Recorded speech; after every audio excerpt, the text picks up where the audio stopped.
الذين قتلوا في سبيل الله أمواتا بل أحياء عند ربهم يرزقون.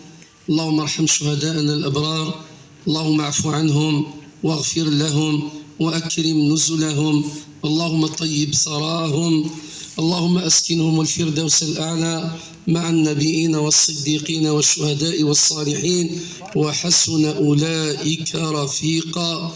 اللهم احم حدودنا واحفظ بلادنا واجعل بلدنا آمنا مطمئنا وسائر بلاد المسلمين سخاء رخاء يا عزيز يا رحيم.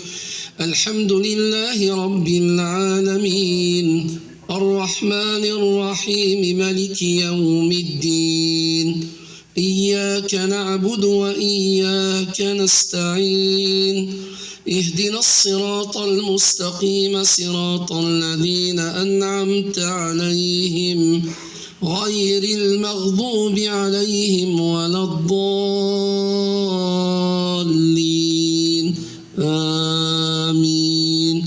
اللهم صل وسلم على سيدنا محمد الفاتح لما أغلق والخاتم لما سبق ناصر الحق بالحق والهادي إلى صراط مستقيم، وعلى آله حق قدره ومقداره العظيم. سبحان ربك رب العزة عما يصفون وسلام على المرسلين والحمد لله رب العالمين. بسم الله الرحمن الرحيم، والصلاة والسلام على رسول الله الكريم. سيد الأمين العام المحترم نيابة عن سيد ولي الولاية، السادة أعضاء اللجنة الأمنية المحترمين، السيد أعضاء الأمانة الولائية المنظمة الوطنية للمجاهدين نيابة عن سيد الأمين الولائي المنظمة الوطنية المجاهد سيد حمد وعلي شفاه الله، السادة المنتخبين محليا ووطنيا، السيد الأمين الولائي رئيس مجلس الشعب الولائي، السادة المنتخبين محليا ووطنيا، السادة ممثلي الأسرة الثورية من أبناء الشهداء وأبناء المجاهدين، السادة أعضاء المجتمع المدني، السادة ممثلي المرصد الوطني للمجتمع المدني، الكشافة الإسلامية، كلهم باسمه ومقامه مع حفظ الأسماء والألقاب، حياكم الله في هذا اليوم المبارك. نقف اليوم لنتذكر محطتين تاريخيتين هامتين في مسار نضال الشعب الجزائري الأبي.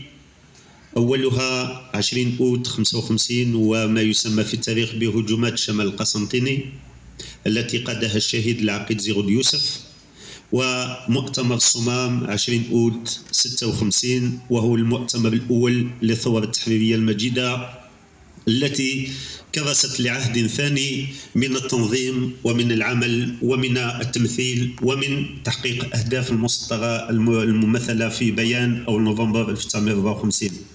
يكفينا أنه 20 أوت 1955 وما أقره مؤتمر بندونغ في أفريل 1955 في حق الشعوب في تقرير المصير هي تلك الإرادة التي انبثقت من أفئدة الجزائريين لأن تتحرر الجزائر.